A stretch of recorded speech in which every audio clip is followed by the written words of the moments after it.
বিসমিল্লাহির রহমানির রহিম। মা বলছে, বাবা আমি যখন মারা যাব, এই যে মাথার উপরে যে ফ্যানটা ঘরে রওশনের স্বাদের মতো ঘুরছে, একেবারে আস্তে আস্তে, এই ফ্যানটা তুই পাল্টিয়ে দিবি। ছেলেটা বলছে, মা গো তুমি যদি মারাই যাও তাহলে ফ্যান আর পাল্টিয়ে কি করব? মা বলছে, বাবা আজ 2 মাস এখানে আছি, তুই তো কোনো খোঁজ খবর নিস না। আমি কর্তৃপক্ষকে বলেছিলাম যে ফ্যানটা পাল্টিয়ে দিন, বাতাস হয় না। ওরা আমার কথা শোনে না, কারণ টাকা না দিলে ওরা শুনবে কি দিয়ে? 2 মাস পরে তুই আসলি আমার মরণের খবর শোনার পর। আমি ওদেরকে বলেছিলাম, বলেন তোর মা মারা যাবে, এই জন্যে তোরে খবর দিয়ে আজকে নিয়ে এসেছে। তোকে আমি ফ্যানটা পাল্টিয়ে দেওয়ার কথা মরণের পরে বলছি এই কারণে, কারণ তুই যা আমার সাথে করলি আমার মন ডেকে বলছে আমার মরণের পরে তোর সন্তান বড় হয়ে তোরও এখানে রেখে যাবে। তোর তো ফ্যান ছাড়া ঘুম হয় না, তোর কষ্ট হবে। ছোটবেলা থেকে কোনোদিন আমি তোর এভাবে কষ্ট দেইনি, কষ্ট আমি দেখতেও পারবো না। আমি তো থাকবো না, তোরে বাতাস দেবে কে? তোরে আগে থেকেই সতর্ক করলাম, তুই ফ্যানটা এখনই পাল্টিয়ে দে। এ কথা বলার পরেই দেখলাম ওর হাতের ওপরে মা মারা গেল। হাও মাও করে কাঁদে আর বলে, হুজুর শুধু আমার ওপরে রাগ করবেন না, এ দোষ আমার বউর। 2 মাস আগে আমার এই মা নিয়ে আমি বিপদে পড়েছিলাম। বউ আমারে সাফ সাফ জানিয়েছে, এই বড়ি যদি বাড়ি থাকে আমি তো আমার ভাত খাবো না, ওই বড়ি থাকবে, এটাই আমি থাকবো। আমার ছেলে মেয়ে আছে 2টা, তাদের মুখের দিকে তাকিয়ে আমি কিছু বলতেও পারি না, তালাকও তো দিতে পারছি না। বাধ্য হয়ে মাকে এই বাড়ি থেকে বের করে এই জায়গায় রেখে গিয়েছিলাম। মাটা আজকে আমার হাতের ওপরেই মারা গেল। পৃথিবীতে আমার নাম ধরে ডাকার মতো আর কেউ নেই।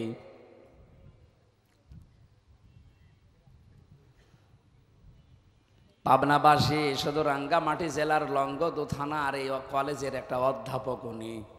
শুধু ওনার জীবনে এরকম না, আমাদের বহু পরিবারে এখন মায়ের অবস্থা ঠিক ওই রকমই।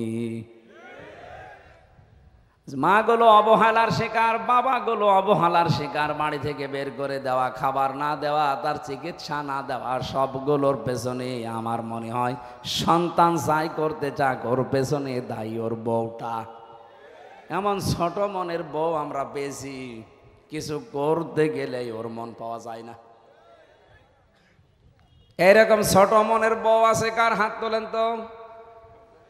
হ্যাঁ আছে, অনেক আলেম পর্যন্ত এরকম বউ নিয়ে সংসার করছে, বলতে পারে না কিছু। তাই সম্মানিত মা বোনেরা, আপনার মা বাবার জন্য স্বামী খরচ করলে তো আপনার ভালোই লাগে। আর 25 বছর 30 বছর আমার পেছনে শ্রম দিল যে বড় বুড়ি, তাদের পেছনে খরচ করতে গেলে, হক আদায় করতে গেলে আপনার মন পাওয়া যায় না। আপনি কি টাকা কবরে নিয়ে যাবেন? আশা করছি এই ইঙ্গিতটাই জ্ঞানী মানুষের জন্য যথেষ্ট। এরপরেও যদি কারো বর চরিত্র না পাল্টায়, আমার মনে হয় ওটা বউ না, বাকি আল্লাহ যা করে। ও যতই নামাজ পড়ুক, রোজা রাখুক, কালো বোরকা পরুক, ও যত কিছুই করুক, ও যদি শ্বশুর শাশুড়িকে নিজের মা বাবার মতো মনে করতে না পারে, ওর জন্য জান্নাত হবে না। কারণ এই পরিবারে আপনি স্বামীর মন যদি পেতে চান, একটা টিপস দিয়ে দিলাম, পৃথিবীতে স্বামীর কাছে প্রিয়জন কারা দেখবেন? আর আমরা জানি সন্তান হিসাবে এই দুনিয়ায় আল্লাহ রসুলের পরে আমার কাছে সব চাইতে প্রিয় জিনিস আমার মা বাবা। আপনি আমার প্রিয় জিনিস যত বেশি সময় দেবেন, ভালোবাসবেন, এদের প্রতি যত বেশি উদ্বুদ্ধ করাবেন আমাকে, তত বেশি আমার মন পাবেন। মেয়েরা বিষয়টা হয়তো জানার পরও না জানার ভান করে থাকে, কারো ফসে পড়ে, আর ওরে ফোস দেয় ওর মা আর ওর বড় বোন। খাপের খাপ মমতাজের বাপ, মিলে যাচ্ছে না? এরকম পরিবার দেশে নেই। আশা করছি মেয়েদের মন ন্যারো মাইন্ডের হবে না, ব্রড মাইন্ডের হবে। এরা খোলা মনের, প্রশস্ত মনের অধিকারী হবে। আপনি কি করবেন দুনিয়ায় 200 বছর বেঁচে থেকে যদি জাহান্নামে যাওয়া লাগে? যে মাসলাটা বলার জন্য পর্যন্ত আসলাম, আমি মাসলা বলে ফেলেছি। দায়িত্ব কিন্তু বাবার দুধ পান করানো। যেহেতু এই মহিলার স্বামী নেই, অবৈধ সন্তান, ও বাবা পাবে কোথায়? নবীজি বললেন তোমার স্তনের 2 বছর দুধ খাওয়াও, এরপরে শক্ত খাবার দিয়ে আমার কাছে নিয়ে আসলেন। নবীজি বললেন সাহাবী এই বাচ্চাটাকে নিয়ে লালন পালন করো, আর মেয়েটাকে মাটির ভেতরে গেড়ে দাও, পাথর মারতে থাকো। আমি শিক্ষা বের করার জন্য এটা বলছি। হযরতে খালিদ ইবনে ওলীদ একটা পাথর তুলে দিলেন, জোরে করে নিক্ষেপ। মেয়েটার মাথা ফিনকি দিয়ে রক্ত বের হয়ে খালিদ ইবনে ওলীদের মাথায় মুখে ছিটকে পড়েছে। তিনি ভৎসনা দিলেন, ডাক দিয়ে বললেন হ্যাঁ, এরকম নাপাক মহিলার রক্ত আমার শরীরে লেগেছে। নবীজির কানে কথা যাবার পরেই তিনি বললেন খালিদ থামো। কাকে কি বলো? আমি নবী, তুমি নবী না। আমি যা দেখি তুমি দেখতে পাও না। এই মেয়েটার অনুশোচনা, এই মেয়েটার তাওবা, এই মেয়েটার এই শাস্তিটা এত বেশি পছন্দ হয়েছে আল্লাহর। এইরকম করে কোনো মানুষ যদি দুনিয়ায় জালেম ও তাওবা করে, আমার আল্লাহ তাকে এই মেয়েটার মতো মাফ করে দেবে। কি পেলেন বলেন তো এখান থেকে? কয়েকটা শিক্ষা আছে এখানে। 1 নাম্বার শিক্ষা, নবীজি কিন্তু বলতে পারতেন এই মেয়েটাকে যে গোপনে গোনা করে ফেলেছে, ও গোপনে আস্তাগফিরুল্লাহ পড়ে নিও, পারতেন না? বলেন না কেন? বলেছিলেন। তার কথাবার্তা তিনবার ফিরিয়ে দেওয়ার পরেও যখন শুনলেন, বললেন দেখো এক কাজ করো, যদি মুক্তই হতে চাও তাহলে বিচারটা তোমার মাথায় নেওয়া লাগবে। মেয়েটা রাজি ছিল না? ও যদি পালিয়ে চলে যেত, সে জীবনের মায়া আছে, আমি আমার না জীবনেও চাবো না। ওই মেয়েটা সন্তানটা খালাস করে ফেলে দিয়ে, মেরে ফেলে নিজে আবার স্বাভাবিক জীবনে ফিরে যেতে পারত। কিন্তু তার মনের ভেতরে এই অনুশোচনা, অনুতপ্ত এমন ভাবে তৈরি হয়েছে, না আমি দুনিয়াতে অপরাধ করে ফেলেছি, বুঝে করি আর না বুঝে করি, এই অপরাধের শাস্তি যদি দুনিয়ায় আমার না হয়, এটা কিন্তু কিয়ামতে আল্লাহ যখন বিচার বসাবে তখন ডবল করে করবে। এখন নাই 2000 মানুষের সামনে, আর কিয়ামতে বিচার হবে কোটি কোটি মানুষের সামনে। এখন বিচার হবে উম্মতে মুহাম্মদের সামনে, কিয়ামতে বিচার হবে 1,24,000-এর উপরে নবীর উম্মতের সামনে। এই জন্য বাংলাদেশে 15.5 বছরে যারা অপরাধ করেছেন, যে অপরাধের সাথে জড়িত ছিলেন, সত্যি যদি মাপ পেতে চান, অপরাধ থেকে যদি মুক্ত হতে চান, শুধু আস্তাগফিরুল্লাহ পড়লে হবে না, আপনাকে ওই গুনার শাস্তি আগে দুনিয়ায় নেওয়া লাগবে। যারা গমের সাথে জড়িত ছিলেন, আপনাকে এরকম 8 বছর গুম করে রাখা হবে। এক কথা বলছেন না? আমি কি আর কি মারছি? যারা খুন করেছেন মানুষদেরকে, আপনাকেও খুন করা হবে। যারা মানুষের সম্পদ চুরি করেছেন, আপনারটাও চুরি করা হবে। যারা ডাকাতি করেছেন, আপনার সম্পদও ডাকাতি করা হবে। যারা জেনা করেছেন, আপনার মেয়ে আপনার স্ত্রীর সাথেও জেনা করা হবে। দেখ কেমন লাগে। ভার্সিটি থাকাকালীন একটা উপন্যাস পড়েছিলাম, দেখ কেমন লাগে। তা আমার তো মনে হচ্ছে এই বাটপার ব্যারিস্টার সমন, দরবেশ বাবা, ইনো মিয়া, এদের এই দৃশ্যগুলো দেখে আমার মাঝে মাঝেই মন দিয়ে বের হয়, দেখ কেমন লাগে, দেখ কেমন লাগে। আমাদের মতো আলেমদেরকে যখন মাজায় দড়ি, একেবারে ওই যে ছাগলের মতো, গরুর মতো দড়ি মাজায় দিয়ে, আমার নিজেও মাজায় দড়ি বেঁধে নিয়ে যেত। হাত পেছনে দিয়ে হ্যান্ডকাপ দিয়ে লাগিয়ে দিত, সামনে দিলে তো হয় দিত পেছনে, যাতে আমার কষ্ট হয়। পায়ে ডান্ডা বেড়ি দিত, মাথার ওপরে মুকুট দিয়ে দিত, টুপি, বুকের ভেতরে যেন কেউ গুলি করলেও না লাগে। কি হেফাজত করে রেখেছে দেখেছেন? আমি দেখেছি এই 3 বছরে যত মানুষকে ফাঁসি দিয়েছে, অসুস্থ হয়ে গেলে আর ফাঁসি দেয় না, অথচ মেরে ফেলবে। ফাঁসি দিলে মানুষ বেঁচে থাকে না মরে যায়? মরে যাচ্ছে, কিন্তু অসুস্থ হলে ফাঁসি দেবে না, আগে সুস্থ করে খাওয়াবে। ফাঁসি দেওয়ার আগে মরণ খাওয়া খা, এমনকি জল্লাদ পর্যন্ত খাওয়াই।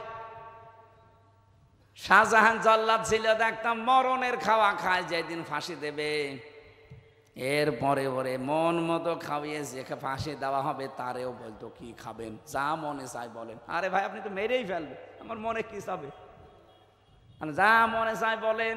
কি করবে, পাগলামি মতো বলতো গোশত খাবো, নিয়ে এসে দিত। যা ভালো লাগে খাওয়ানো পরানোর পরে ডাক্তার এসে পরীক্ষা করতো যে ফাঁসি দেওয়ার উপযুক্ত কিনা। কত বড় বাটপার, মেরে ফেলবে কিছুক্ষণ পরে। আর এখন আমার শরীর পরীক্ষা করছে, ডায়াবেটিস আছে কিনা দেখবে। আমার এই যে কি মাপে, এটা কত উঠতেছে কত নামতেছে। 80/120 হলে বলে ঠিক আছে এখন নিয়ে চলো। যদি 140/180 হয় বলবে না এখন ফাঁসি দেওয়া যাবে না। আরে ভাই এ কি বাটপারি বলেন তো। এই সমস্ত নিয়ম নীতিগুলো পাল্টানো লাগবে এই দেশ থেকে। সংস্কার যখন আরম্ভ হচ্ছে, দেশের বহু সংস্কার দরকার আছে। বিচার ব্যবস্থায় বিশেষ করে জেল কোর্টে বহু নিয়ম নীতি সেই ব্রিটিশের পালন করা। এই যে আমার জেল হাজ ভাই, হজ করলে মানুষ বলে আল হাজ, আর আমরা যারা জেলে ছিলাম জেল হাজ। জেল হাজ ভাই না, আমরা দেখেছি এই যে এই কারবারগুলো, এই লগুলো আইনগুলো পাল্টানো দরকার। সে ব্রিটিশ যা দিয়েছে ওইটাই কিয়ামত পর্যন্ত চলছে। কেন, এটা মুসলমানের দেশ, 96% মুসলমান এখানে আছে। জেলখানায় দিলে তার সাথে আচরণ কি করা লাগে ওই আচরণ শুরু করেন, ও মানুষগুলো অনুতপ্ত হয়ে ফিরে আসবে সমামার মতো। নবীজি হযরতে সমামাকে আটক করেছিলেন, বেঁধে রেখেছিলেন পিলারের সাথে মসজিদে নববীতে। বিশ্বনবী বলেন সমামা এখন কেমন লাগে, কি করা যায় তোমার সাথে। হযরতে সমামা ওই সময় তো লিডার ছিলেন কাফেরদের, ইয়ামামার বিগ লিডার তিনি। ডাক দিয়ে বলে মোহাম্মদ তুমি বাঁচাতেও পারো ছেড়ে দিতেও পারো। তারপরেও তিনি কিন্তু জেলবন্দি ছিলেন না, তিনি ছিলেন যুদ্ধবন্দী। যুদ্ধবন্দীদের মেরে ফেলা যায়, আর জেলবন্দীদের সাথে আচরণ ভালো করা লাগে অপরাধ প্রমাণ হওয়ার আগে। আমার অপরাধ এই যে 3 বছরের ভেতরে প্রমাণ হয়নি, আমার প্রমাণ হয়েছে আমি নির্দোষ, আমার কোনো দোষ নেই, বেকসুর খালাস পেয়েছি, আমি জেলবন্দি। তাই আমার সাথে আপনি যা করলেন 3টা বছর ফাঁসির কন্ডেম সেলের ভেতরে রেখে। আর নবীজি যুদ্ধবন্দীদের সাথে কি করেছে আপনি তাকান। এমনি আপনাকে মানুষ গালি দেয়, বিশ্বনবী নিজে ইসলামের সৌন্দর্যগুলো তার সামনে তুলে ধরলেন। এ জগৎ এবং পরের জগতের সম্পর্কের কথা বললেন যে এটাই শেষ না, আর একটা জগৎ আসতেছে। বাড়িতে যাবার পরে স্ত্রীকে বললেন গোশত রান্না করো, নিজে উঠের গোশত রান্না করার পরে সাহাবীদেরকে বললেন নিয়ে যাও, সমামার বাঁধন খুলে তাকে মন মতো খাওয়াও। খাবার দাবার হয়ে গিয়ে বলেন আবার বেঁধে দাও। দ্বিতীয় দিন নবীজি আবার আসলেন তার কাছে, জিজ্ঞাসা করলেন কেমন লাগে। ইসলামের সৌন্দর্যগুলো তুলে ধরলেন। বাড়িতে যে নিজে উঠের দুধ দহন করে গরম দুধ পাঠালেন। আমার মনে হয় বাংলাদেশে কেউ জামাই কেউ এত আদর করে না, কথা বলে না কেন, জামাই আদর চলছে। তৃতীয় দিন নবীজি এসে সমামাকে বললেন ছেড়ে দেন। সাহাবীরা বল হুজুর ছেড়ে দেবো মানে আপনি জানেন কে বিগ লিডার। নবী বলেন আমি যা দেখি তোমরা দেখো না, আমি নবী তোমরা নবী না, আমি একটা জিনিস জিবরাইলের কাছে শুনেছি, ছেড়ে দাও। ছেড়ে দেওয়া হয়েছে তাকে। তিনি দৌড় দিলেন মদিনার শেষ প্রান্তে, যে একটা কুয়াতে গোসল করার পর মনের ভেতরে অনুশোচনা অনুতপ্ত যে কি আমি একটা যুদ্ধবন্দী, আমাকে তো ধরলেই মেরে ফেলার কথা, জবাই করার কথা, আরে কি করলো। ফিরে আসলেন, এসে বলেন হে নবী আমি আর বাপ দাদার ধর্মে ফিরে গেলাম না, আমার দেশে আর যাব না, দয়া করে আপনি শান্তির ধর্ম ইসলামে আমারে দীক্ষিত করান। তাকে পড়িয়ে দিলেন নবীজি লা ইলাহা ইল্লাল্লাহু মুহাম্মাদুর রাসূলুল্লাহ। এই লোকটা মদিনাতেই ছিলেন। যেহেতু ইয়ামামা থেকে মদিনায় মক্কায় গম আসতো, এই গম পেশার পরে এরা রুটি বানিয়ে খেত। তিনি বললেন নবীজিকে মক্কার লোকেরা মানে না, আমি গম বন্ধ করে দিলাম। তার শক্তি ছিল কারণ তিনি লিডার ছিলেন। শেষ পর্যন্ত বিশ্ব নবীর হস্তক্ষেপে এটা বন্ধ হয়ে যায়। আবার তিনি চালু করে দিলেন, কারণ নবীজির কথা ফেলা যায় না। এখান থেকে আমি শিক্ষা দিতে চাই, বিশ্ব নবী মুহাম্মদুর রাসূলুল্লাহ যুদ্ধবন্দীদের সাথে যে আচরণ করেছিলেন, বাংলাদেশে 15.5 বছরে যদি যিনি পালিয়ে গেছেন উনি থেকে শুরু করে যারাই দায়িত্বে ছিলেন, এরা যদি এই জেলবন্দীদের সাথে, কারাবন্দীদের সাথে এরকম আচরণ করতেন, এই মানুষগুলো আমার মনে হয় সব আপনার দলে চলে যেত। আপনি সুযোগটাও কাজে লাগালেন না। 15.5 বছরে জুলুম জুলুম জুলুম শেষ পর্যায়ে পৌঁছিয়ে গেলেন। আল্লাহ বলেন, ইন্নামা নুমলি লাহুম লিয়াজদাদু ইসমা। ওরা যখন পাপের বোঝা পরিপূর্ণ করে ফেলেছে, ওয়ালাহুম আযাবুম মুহিন, তখন আমি অপমানজনক শাস্তি দিলাম। এমন শাস্তি আল্লাহ দিয়েছে, আপনি তাকান। এই কালো মানিক, কথা বলেন না কেন, কালা মানিক রে আল্লাহ কলার পাতায় শুইয়েছে, ওর বিচি উড়ে গেছে। হ্যাঁ, ওর সংসার করার কাজ শেষ। আর কি করবে আল্লাহ? আপনারা নবীজির উম্মত দাবি করেন, মুসলমান দাবি করেন, অথচ নবীজি যুদ্ধবন্দীদের সাথেও যা করেছিলেন আপনি কারাবন্দীদের সাথেও তা করতে পারেননি। এমন এমন কঠিন অবস্থায় ফেলে দিত, যারা শহীদ হয়ে গেছে আমরা দেখেছি। নবীজিকে গালি দেওয়ার কারণে আমার নিজের চোখের সামনে একজনকে ফাঁসি দিতে নিয়ে গেল। সেই ছেলেটা প্রায় 12 বছর ছেলে ছিল, ময়মনসিংহের এইদিকে বাড়ি।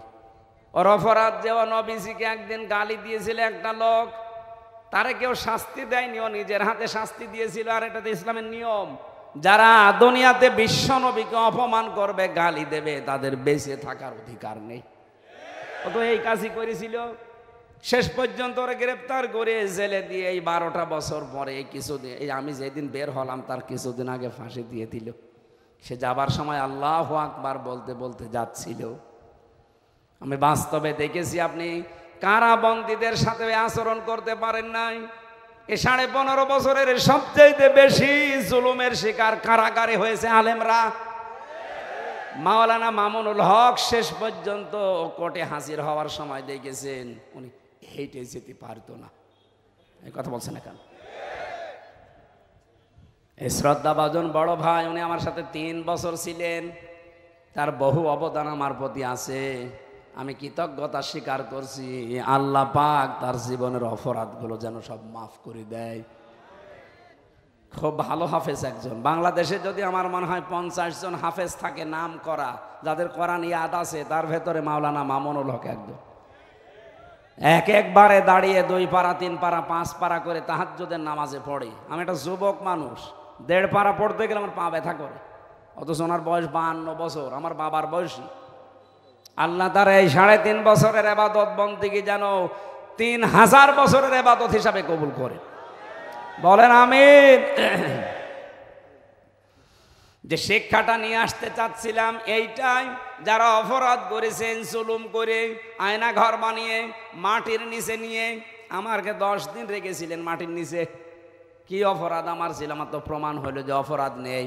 তাহলে আমার সাথে অপরাধ করে যারা জড়িত, আমি চাই তাদেরকে এবছর 3 বছর ফাঁসির কন্ডেম সেলে রেখে দেওয়া হোক, তারপরে তাদের মাফ হবে। তাছাড়া শুধু আস্তাগফিরুল্লাহ পড়লাম আর মাফ হয়ে গেল, ইসলাম কি আপনাকে ইয়ারকি মারার জন্য এসেছে? এই জন্য যারাই অপরাধের সাথে জড়িত ছিলেন, সে প্রশাসনে হোক, বিচার ব্যবস্থায় হোক, নির্বাচন কমিশনে হোক, আর এই অবৈধ সরকারের অবৈধ এমপিরা হোক, যারাই ছিল অপরাধী, জনগণের ভোট জোর করে আপনি নিয়েছেন, ভোট দিতে দেননি, এরা অপরাধ না? এটা এক কথা বলেন না কেন? এরা যে ভোট জোর করে নিয়েছে এটার প্রমাণ আমার সাথে ছিল একজন ওসি জেলখানায়, আমি নাম নিলাম না এই লোকটার।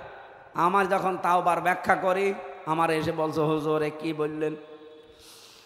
আমি নির্বাচনের সময় বাইরে ছিলাম, তাহাজ্জুদের নামাজের সময় থেকে শুরু করলাম আমার দলবল নিয়ে ভোট কাটা, সারা রাত আল্লাহর নামে। ফজরের আজান দিলে শেষ করলাম, বাক্স জমা দিয়ে দিলাম। শুধু বাক্স জমা দিয়ে শেষ করিনি, আমি কিন্তু গোসল করেছি ওই রাতে। ওযু করার পরে নামাজে দাঁড়ালাম, বললাম রব্বুল আলামিন যা করেছি আমারে মাফ করে দিও, আমার এই আস্তাগফিরুল্লাহ হয়েছে।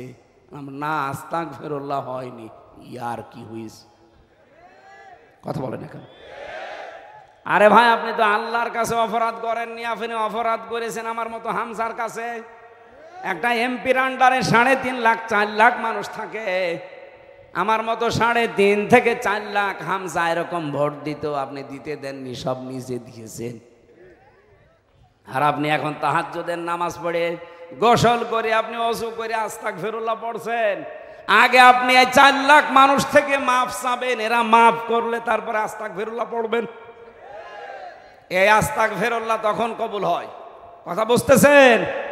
সুতরাং যারা অপরাধ করেছেন এই 15.5 বছরে, আপনি ফিরে আসেন, মাফ চান, কিন্তু শাস্তিটা ওই মহিলার মতো নেন, তাহলে আপনার তওবা কবুল হবে। আমি যা বোঝাতে চেয়েছি আশা করছি আপনারা বুঝেছেন। এরপরও যদি না বোঝার ভান করে থাকেন, তাদের কাছে টাকা পয়সা খেয়ে বেকার ধোকা দিয়ে প্রতারণা করে টাকাও খাচ্ছেন, ওদের মাফও হচ্ছে না। অনেকে কিন্তু এই ধান্দায় আছে আগস্টের 5 তারিখের পর থেকে বিভিন্ন কায়দায় বলছে বাবা শাহজালাল সবই হালাল, আপনি আসেন শুধু টাকা দিন। টাকা নিচ্ছে, ওর গোনাও মাফ হচ্ছে না, কারণ ওর টাকা দিয়ে করবে কি? গোনা কি আপনার সাথে করেছে? আপনার মতো 3.5 লাখ 4 লাখ মানুষের সাথে অপরাধ করেছে। কথা বলছেন কেন? এই 3.5 লাখ 4 লাখ মানুষের অনেক মানুষ এই 15 বছরে মরে গেছে, আপনি তাদের কাছে ক্ষমা চাবেন কি করে? এই জন্য যারা এই জালেমদের দোসর ছিলেন, জালেমদের সাথে যারা জড়িত ছিলেন, তাদের দুনিয়া শেষ, আর আখেরাত তো আপনি শেষ করে ফেলেছেন। কিয়ামতের ময়দানে যখন আপনার আমলনামা হাতে আল্লাহ দিয়ে বলবেন পড়, আল্লাহ পাক বলেন ফাম্মা মান উতিয়া কিতাবাহু বিয়ামিনিহি ফায়াকুলু হাউ মুকরাউ কিতাবিয়া। যে মানুষগুলোর আমল ভালো ছিল, এরা কিতাবটা হাতে নিয়ে বলবে হ্যাঁ, এইটাই তো আমি বিশ্বাস করতাম, ইন্নি জনান্তু আন্নি মুলাকিন হিসাবিয়া, আমার দৃঢ় বিশ্বাস ছিল এই যে আমার হিসাব দেওয়া লাগবে। এখানে আলেম যদি কেউ থাকেন দেখেন তো, ইন্নি জনান্তু, জনান্তু মানে ধারণা করা। আমি কি ধারণা করতাম যে আমার হিসাব দেওয়া লাগবে? না, আমি বিশ্বাস করতাম। এই জন্য জনান্তুর আগে আল্লাহ ইন্নি গুরুত্বপূর্ণ একটা শব্দ দিয়েছেন, ইন্নি জনান্তু আন্নি মুলাকিন হিসাবিয়া, অবশ্যই আমি বিশ্বাস করতাম আমাকে হিসাবের মুখোমুখি হওয়া লাগবে। সে সময় এখন আমাদের সামনে, আমরা যা করব এই বিশ্বাস নিয়ে করব যে আল্লাহ তোমার সামনে কিন্তু আমার হিসাব হবে।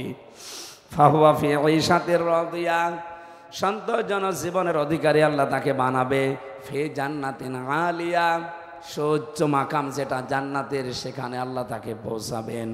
কুতুফুহা দানিয়া, যার ফলগুলো ঝুলে থাকবে তার হাতের লাগালে। কুলু ওয়াশরাবু হানিয়াম বিমা আসলাফতুম ফিল আইয়ামিল খালিয়া। আল্লাহ পাক তখন ফেরেশতাদেরকে অর্ডার দেবে, ওকে বলো যে খাও, পান করো, গত দিনে যে কষ্ট স্বীকার করেছে দুনিয়াতে, হিসাবের মুখোমুখি হওয়ার জন্য জীবনকে সংশোধন করেছো, আজকে তার সেই ফল আল্লাহ তোমাকে ভোগ করার জন্য দিয়েছেন। বলেন সুবহানাল্লাহ। আল্লাহ পাক বলেন আম্মা মান উতিয়া কিতাবাহু বিশিমালি, যাকে আমি আল্লাহ বাম হাতে তার আমল নামাটা দেবো অপরাধীকে, ফায়াকুলু ইয়া লাইতানি লাম উতিয়া কিতাবিয়া, লোকটা বলবে আল্লাহ আমাকে যদি এই হিসাবের এই খাতাটা নাই দেওয়া হতো তাহলে আমার ভালো হতো। এখানে যা করেছেন জালেমরা, দুনিয়া আখিরাত আপনাদের শেষ, আপনাদের বাঁচার আর কোনো পথ নেই। এখন যদি বলেন কেন আল্লাহর রহমত থেকে নৈরাশ হওয়া নিষেধ? হ্যাঁ নিষেধ, কিন্তু যেভাবে আপনি রহমত থেকে নৈরাশ না হয়ে তওবা করা দরকার, আপনি তো করবেন না ওইভাবে। লা তাকনাতু মির রাহমাতিল্লাহ, এই আয়াতের পরে যে আয়াতটা আছে এইটা আমাদের দেশে বলা হয় না। আরে আশা দেওয়া হয় যে তোর কোনো চিন্তা নেই, আল্লাহর রহমত বিশাল বড়। আরে ভাই বড় ঠিক আছে, কিন্তু সেই ক্ষমা পাওয়ার জন্য 2টা শর্ত মানা লাগে, আর একটা সময় মেনটেন করা লাগে। সূরা জুমারের 54 নম্বর আয়াত, আগেরটা 53 নম্বর আয়াত। ওয়ানিবু ইলা রাব্বিকুম ওয়া আসলিমু লাহু মিন ক্বাবলি। আল্লাহ বলেন, 1 নম্বরে আমার দিকে জীবনের মতো ফিরে আসা লাগবে। 2 নম্বরে আমার বিধান যেখানে যেটা পাবি পেছনে আর ঘুরবি না, আত্মসমর্পণ করবি। এ 2টা বলতে যত সহজ মনে হচ্ছে, শুনতে যত সহজ মনে হচ্ছে, মেনে নেওয়া অত সহজ। বলেন, আল্লাহর দিকে ফিরে আসলাম, আল্লাহর বিধানের সামনে স্যালেন্ডার করলাম। এটা করলে মানুষের তৈরি করা আইন যারা প্রতিষ্ঠা করতে চায় তাদের দল বাদ দেওয়া লাগবে। এটা অত সহজ না। কখন করবেন এই 2টা? আইয়াতিয়াকুমুল আযাব সুম্মা লা তুনসারুন।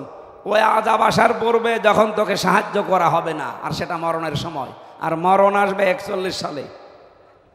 বলেন বলেন, কোনো গ্যারান্টি নেই। এখানে বাড়ু যেতে পারবেন না যদি মরণ এসে যায়। সুতরাং এক্ষুনি এরকম তাওবা করবেন, জীবনের মতো আমি আর কোনো দিন আল্লাহর পথের বাইরে ফিরে যাব না।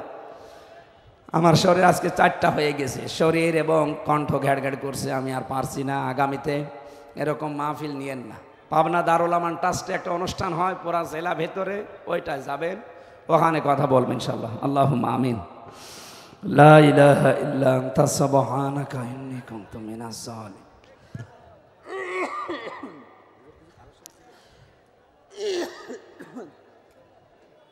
না, মোনাজাত আমার হক না, এই মাওলানা হাফিজুরকে দিলাম ভাই।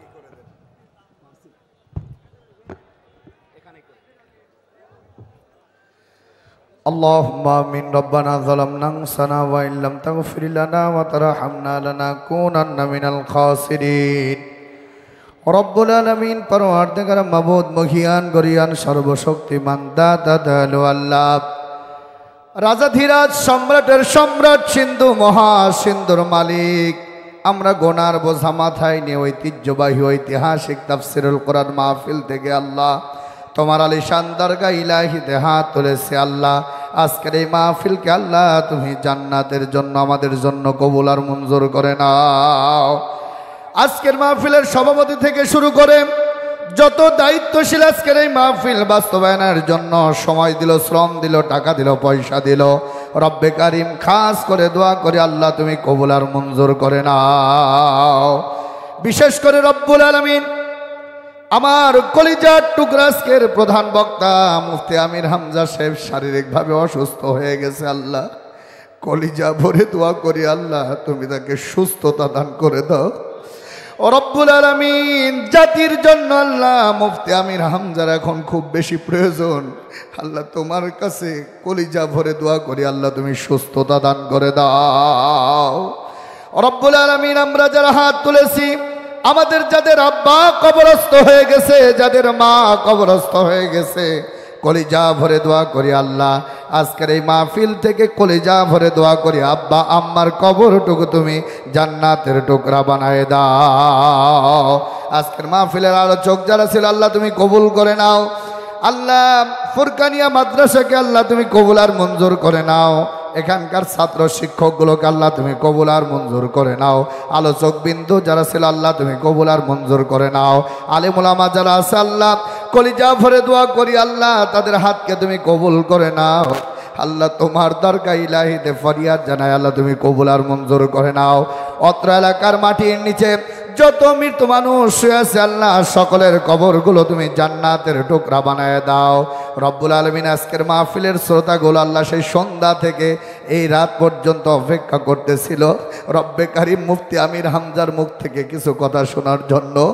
রব্বুল আলামিন কলিজা ভরে এদেরকে নিয়ে দোয়া করি আল্লাহ মুফতি আমির হামজাকে আল্লাহ তুমি সুস্থতা দান করে দাও।